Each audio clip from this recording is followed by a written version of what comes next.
গারো পাহাড়ের পাদদেশে অবস্থিত বৃহত্তর ময়মনসিংহের কারিগরি শিক্ষা ডিপ্লোমা ইন ইঞ্জিনিয়ারিং শিক্ষাক্রমের অন্যতম প্রতিষ্ঠান হলো শেরপুর পলিটেকনিক ইনস্টিটিউট। আসসালামু আলাইকুম, আমরা এখন আছি শেরপুর পলিটেকনিক ইনস্টিটিউটে।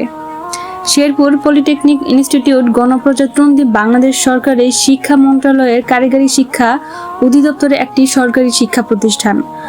দেশের মধ্যম স্তরে প্রকৌশলী তৈরির লক্ষ্যে 2004 সালে শেরপুর পলিটেকনিক ইনস্টিটিউট স্থাপিত হয়।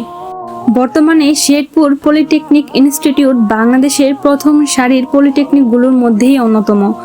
রাজধানী ঢাকা থেকে প্রায় 180 কিলোমিটার দূরে এবং শেরপুর শহর থেকে 5 কিলোমিটার পূর্বে বাদশালা ঢাকা শেরপুর মহাসড়কের পাশে শেরপুর পলিটেকনিক ইনস্টিটিউট অবস্থিত। প্রথম বর্ষে মাত্র 200 জন ছাত্রছাত্রী এবং 4টি টেকনোলজি নিয়ে ডিপ্লোমা ইন ইঞ্জিনিয়ারিং কোর্স চালু হয়। প্রায় 2000-এরও বেশি শিক্ষার্থী অধ্যয়ন করেছে এই প্রতিষ্ঠানটিতে। মোট 3 একর ভূমির উপর প্রতিষ্ঠিত এই প্রতিষ্ঠানটি ঢাকা শেরপুর মহাসড়কের পাশে অবস্থিত।